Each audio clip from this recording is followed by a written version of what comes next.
வணக்கம் மக்களே. இன்னைக்கு அம்மா முட்டை வச்சு ஒரு பப்ஸ் செஞ்சு காட்ட போகிறேன். அது எப்படி பண்ணணும்னு கிச்சனில் போய் பார்ப்போம். வாங்க. இப்போ முட்டை பப்ஸ் செய்யறதுக்கு என்ன பொருள்னு பார்ப்போம். ஒரு 250 கிராம் பல்லாரி நறுக்கி வச்சுருக்கேன். அப்படி நீல வாக்கில் நறுக்கி வச்சுக்கிடணும். ஒரு அரை தக்காளி போட்டுக்கிடுவோம் ஒரு டேஸ்ட்டுக்கு. ஒரு 4 இலை புதினா, ஒரு 4-5 இலை கருவேப்பிலை, கொஞ்சோண்டு கொத்தமல்லி, ஒரு மிளகா மட்டும் நறுக்கி வச்சுருக்கேன். நம்ம வத்தப்பொடியும் போடுறதுனால மிளகா 1 போதும். நெய் தேவைக்கேற்ப, உப்பு, மாவு வந்து ஒரு 300 கிராம் எடுத்திருக்கேன். மைதா மாவு, அது இஞ்சி பூண்டு பேஸ்ட்டு, இது வந்து சிக்கன் பொடி, மஞ்சள் பொடி, வத்தப்பொடி, தேவையான அளவு ஆயில். இப்போ எப்படி பண்ணணும், முதல்ல மாவு பிணைஞ்சி வச்சுருந்தேன். சப்பிங்கி அதுக்கு அடுத்தால ரெடி பண்ணுவோம். இப்போ இந்த 300 கிராம் மாவை அதில் கொட்டியிருக்கேன். இதுக்கு தேவையான அளவு உப்பு போட்டுக்கிடுவோம்.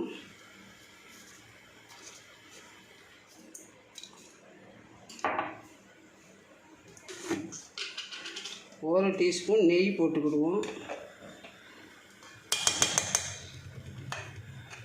நெய் போட்டால் நமக்கு நல்ல டேஸ்ட்டாகவும் இருக்கும்.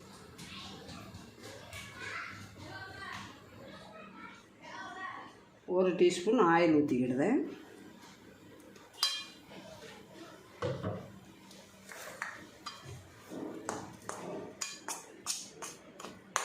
இப்போ நல்லா மிக்ஸ் பண்ணிக்கிட்டு, இப்போ ஆயில், நெய், உப்பு எல்லாம் போட்டு பிணைஞ்சிருக்கேன். இப்போ தண்ணியை கொஞ்சம் கொஞ்சமாக ஊற்றி பிணைஞ்சிக்கிடுவோம்.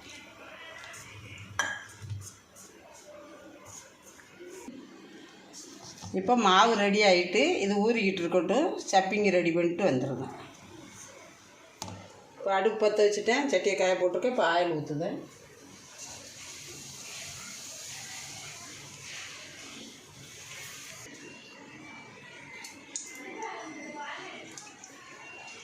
ஒரு டீஸ்பூன் கடுகு போட்டுக்கோங்க. கடுகு காட்டலை, வெடிச்சிருச்சு. இப்போ இந்த வெங்காயத்தை போடும்.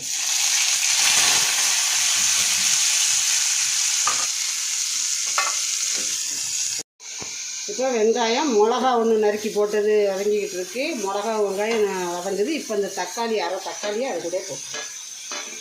வதங்கட்டும். இப்போ இதுக்கு தேவையான அளவு உப்பு போட்டுக்கிடுவோம். அப்போ தான் சீக்கிரம் வதங்கும். ஒரு டீஸ்பூன் உப்பு போட்டுக்கிடுவோம். பிற பார்த்துக்கிட்டு போட்டுக்கலாம். வதங்கட்டும்.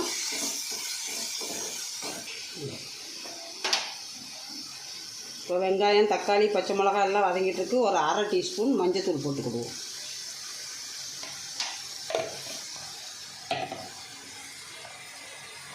இஞ்சி பூண்டு பேஸ்ட்டு ஒரு டீஸ்பூன் போட்டுக்கிடுவோம்.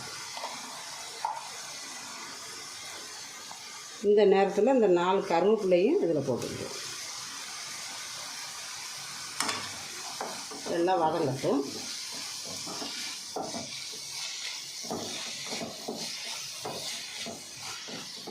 எல்லாம் நல்லா வதங்கிச்சு. ஒரு டீஸ்பூன் வத்தப்பொடி போடுவேன். வத்தப்பொடி, சிக்கன் பொடி ஒரு டீஸ்பூன். இப்போ மல்லிக்கீரையும் புதினாவும் அதிலே போட்டேன். சப்பிங்கி ரெடி ஆயிடுச்சு. இப்போ அடுப்பை ஆஃப் பண்ணிக்கிடுவேன். வாங்க, நம்ம வந்து பப்ஸுக்கு வந்து மாவு பிணைஞ்சி வச்சுருக்கேன். ஊற்றிக்கிட்டு தான் 4 முட்டை இங்கே அவிச்சு, 4 முட்டை வந்து அவிச்சு வச்சுருக்கேன். இதை நான் அப்புறம் சப்பிங்குள்ளே வைக்கும்போது சொல்லுவேன். இப்போ சப்பிங்கி வைக்கிறதுக்கு மாவு திரட்டிக்கிடுதேன். இந்த அளவுக்கு சப்பாத்தி வந்து ஒட்டிக்கிட்டு இப்படி மாவு போட்டுட்டு அடுத்த சப்பாத்தி நம்ம அதில் வைக்கணும். எவ்வளோ நம்ம மெல்லிசாக ஒட்ட முடியுமோ ஒட்டிக்கிடலாம். இதை அதே மாதிரி அதுக்கு மேலே வச்சுக்கிடணும்.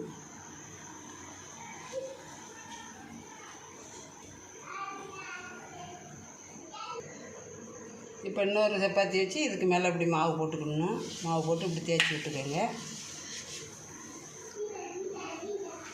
இது 3வது சப்பாத்தி போட்டுக்கோங்க அதுக்கு மேலே.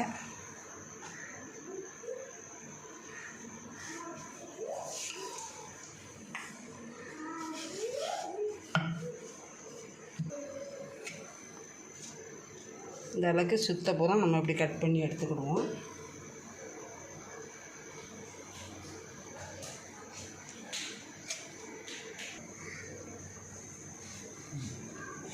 இப்படி சுத்த நம்ம இப்படி இந்த அளவுக்கு ஷேப்பாக கட் பண்ணி இதை எடுத்துடணும். இப்படி எடுத்துடணும். இப்போ இதை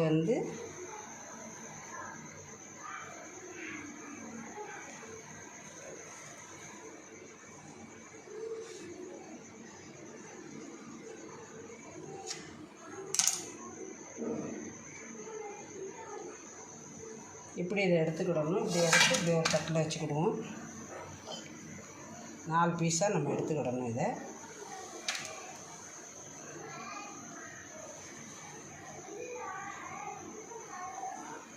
ஒரு பக்கத்து பீஸை இப்படி நல்லா தேய்ச்சிக்கோங்க. இப்படி தேய்ச்சிக்கிட்டு இதில் சப்பிங் வைக்கணும். இப்போ அந்த சப்பாத்தியில் சப்பிங்கை ரெடி பண்ணுவோம். வச்சிட்டோம். இந்த இவ்வளோக்கானு வைங்க. இதுக்கு மேலே முட்டை வச்சுக்கிடலாம்.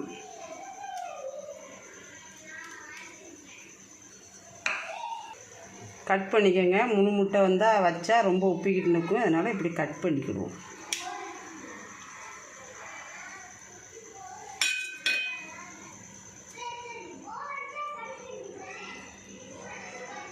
இப்போ வச்சாச்சு. இந்த தலைப்பங்கு எடுப்போம். இதை இந்த பக்கம் எடுத்துக்கிடுவோம்.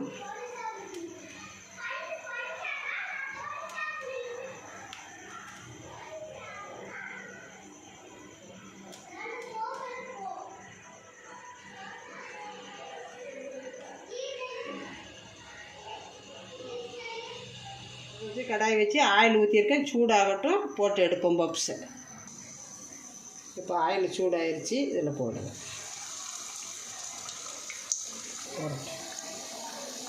இப்போ 2 போட்டிருக்கேன். பொரிஞ்சிக்கிட்டு இருக்குது. அடுத்தது போடுவோம். இப்போ நல்லா சேர்ந்துக்கிட்டு வருது. அந்த பக்கம் சேர்ந்தது. இப்போ இந்த பக்கம் பெரட்டி விடுவோம்.